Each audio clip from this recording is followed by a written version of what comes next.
Hazel, we're thrilled to have you. Can you hear me? Am I Yes, unmuted? we can. Hi. Well, these are two incredibly interesting, wonderful presentations, and they just kind of set me off for the way I want to steer this a little bit in a different direction. And so just since some people may not remember that the book I wrote called Politics of the Solar Age was in 1981. And it had very good reviews, you know, in the New York Times and all the rest of it. But I was talking about shifting to science-based investing beyond the money meme, you know, and really looking at all the other data that economists are not taught. And so I don't know whether you can put that up, Peter, or that book cover. Yes, there we go. And then the next one, you can put the next one up because that leads into what I'm going to talk about. And that is a book I wrote called Mapping the Global Transition to the Solar Age. And I was trying to point out that our planet is 97% salt water, and yet all of our food systems are teetering on the unsustainable 3%, which is dwindling. And so, yeah, you can take that off now. And so basically, you can leave that till the end. And we'll get to that at the end. So basically, what I want to talk about is the current global food system, which is, we all know now, unsustainable because all human food depends on that 3% of fresh water. And we are relying on a few monocultured crops, wheat, rice, soy, alfalfa, etc., that are mostly commodities that are traded globally. They're not much about nutrition. And basically, the other problem we have, as you all know, is that meat eating now takes 15% of the global greenhouse gas emissions. So we can't go on doing that anymore. And basically, the global chemical agriculture is bad for human health. And what fascinated me is that all of the global agencies, UN, FAO, and all the rest of it, completely blind to this problem. I mean, it was almost unbelievable, you know, and at the same time, the human family is growing. And we now know with Ukraine, this terrible tragedy going on there, that they exported 40% of the wheat that many developing countries use. And a lot of people are saying now that more people are going to die of starvation than even the horrors that are going on in Ukraine. So the human family is growing, and the issue is so focused, all of the investments, I call them malinvestments, they're all focused on the 3% of fresh water, you know, sewage treatment systems, municipal water supplies, you know, better pipes and cisterns, desalination, that's a terrible mistake. And composting toilets, a good idea, you know, diverting rivers and all of this stuff. And complete avoidance of the thousands of food plants that thrive on salt water. And they grow on degraded and desert lands, and 40% of which is unused. They need no pesticides, no fertilizers, and they just grow wild on solar energy and salt water. And yet they also contain complete proteins and minerals needed for optimal human nutrition. and health. And some of them now are reaching the market.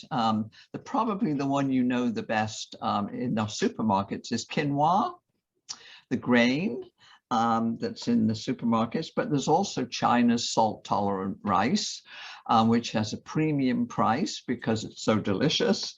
And amaranth, that's an $8 billion market.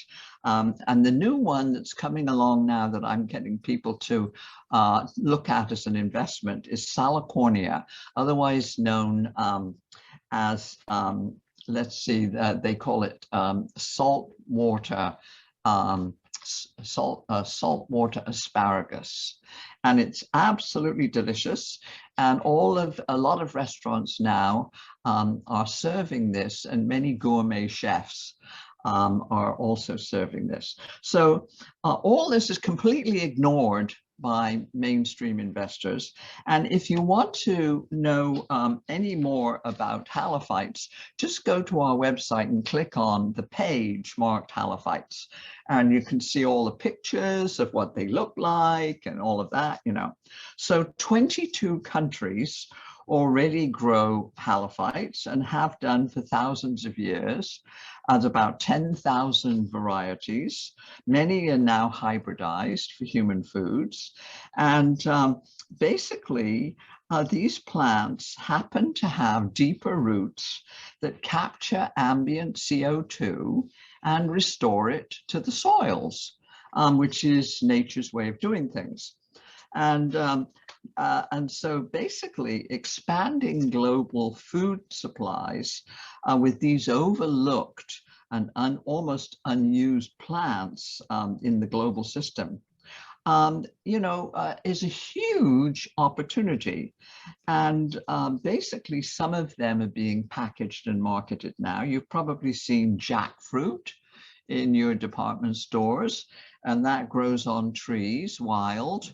Mostly in Latin America. And so basically, we have found a worldwide investor consortium that we've been working with, focused on animal rights, vegetarians, and vegans all over the world.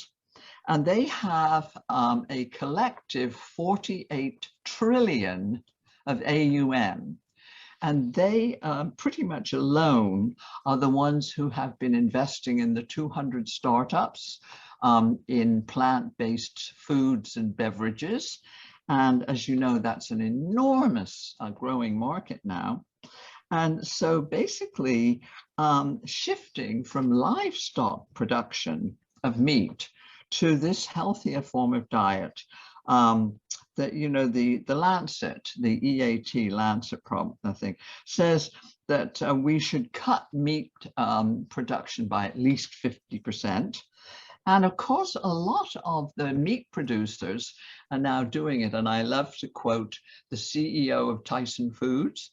And he says, meat is the new tobacco.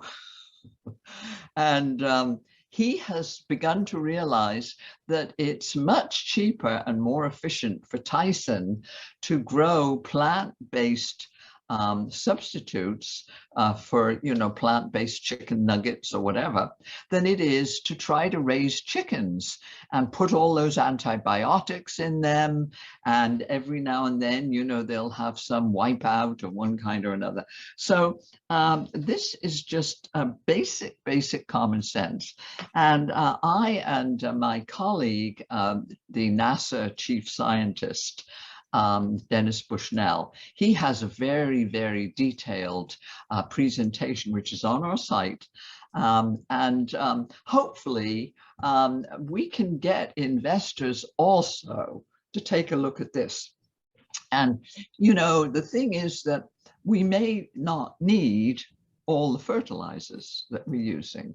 And what I'm so happy to know about our friends in Canada is that they know that green ammonia can be used for all these other things. So there's plenty of market for green ammonia beyond fertilizers. So I think I'll stop there. And the last slide I wanted to put up, Peter, if you could, is the last report we did, which is called, let's see, this one, yes, that one, which is basically transitioning to science-based investing.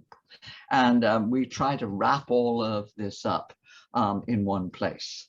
Okay, thank you all so much.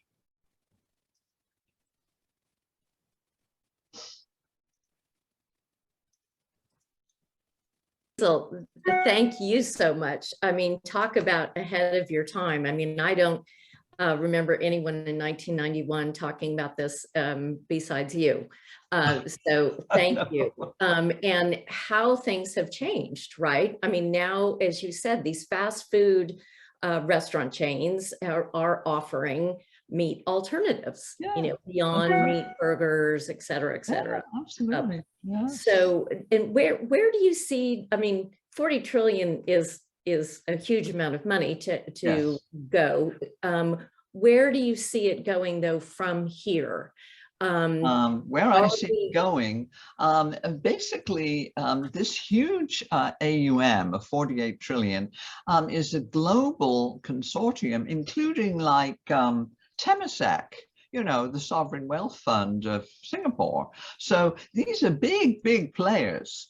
And they, I mean, the fact that they're all animal lovers and vegetarians is just kind of beside the point, you know.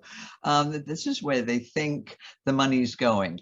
And I have a piece that I just wrote a couple of weeks ago on our latest headlines called Eating Microbes and Other Solutions to Our Food Crisis. And what I mean by that is that the new shift is to precision fermentation. And basically, a lot of people see precision fermentation now taking over from land-based agriculture. And that will release about 40% of all the land that we use now for food production, for animal grazing, and for animal food, you know, alfalfa or whatever. And so all of that land can be rewilded, and the way it needs to be done, I believe, is that we have to recognize that indigenous people all over the world have been our protectors of biodiversity. And so they have to be dealt into this game, and we have to recognize them and honor them for the fact that they are the main diversity people. And, you know, one of the things now, Simon was talking about value of nature. And so your basic revenue, as I see it, Simon, is going to be monetizing ecosystem services. Is that right? Exactly that. So over time, those ecosystem services that are created from a landscape. Yes, and so on the investment side, how are you balancing that with the investments that you're making in restoration? So the investments from a restoration and or just preservation. So we're also going to be working in pristine areas that have historically been protected, but we'd look at the operating costs of protecting those landscapes on a per hectare basis. And then there's a potential for those investors to benefit from that revenue. And, you know, there's a huge futures out there around, you know, potential water credits that are going to be coming, the biodiversity credits, the carbon credits that already exist. There could be cultural benefits that we could kind of think about. There's a tourism as an ecosystem service. So there's a lot of ecosystem services when you delve down into it. Oh, okay. Now, basically, at COP26, Mark Carney and Bloomberg and a group of investors said they had $130 trillion that they were going to commit to net zero by 2050. And if you dig into that and look at the fine print, you find that it's mostly based on continuing to produce fossil fuels and then using promises for these basic carbon credits. So one of the firms there at COP26 said, well, the amount of promises that these companies have made so far of carbon credits that were going to be used to restore some natural piece of land somewhere would probably exceed 10 times over the land area of the United Kingdom. And I've been sort of joking and saying that these carbon credits and all of these promises, you probably need 3 planets, you know. And so it's basically a scam. And so we are looking into this whole credits thing and saying, come on, you know, first you have to get rid of the fossil fuels, stop the subsidies for fossil fuels. And your first job is to get rid of the fossil fuels. Your second job is to invest in restoring messed up ecosystems. And so I don't know whether you know this company called IEG that went public on the New York Stock Exchange a couple of years ago. If you go to IEG.com, and they are announcing the new asset class that they're creating now, which they call NACs, and that is natural asset companies. And it's all about buying up all of this, you know, areas, wild areas, and then basically monetizing the flow of ecosystem services, which they say are going to be very profitable for their investors. So take a look at that, because that's the kind of thing we absolutely cannot afford, to kind of suck this all back into the money system. See, we have to go beyond the price-based system to all of these other real world risks that we only know from other scientific disciplines. So that's what we will be continuing to watch. And it's all on our latest headlines on our website. That is really an amazing piece of work, Hazel, that you have. We have time for one more comment or question. And I'm curious, because you've worked all over the world on these issues, we have, you know, we have a challenge ahead of us with a meat-based, protein-based diet because of the huge cattle farming ranches in South America, for example. Are you seeing any change in that that process and that industry in South America? Certainly the US and Asian countries in Europe are moving towards a plant-based diet. Yeah, well, yes, in Brazil, I've done a lot of work in Brazil, and all of the big meat producers, the biggest one is JB, you know, that are exporting all this beef everywhere. Every one of them now has a plant-based protein division.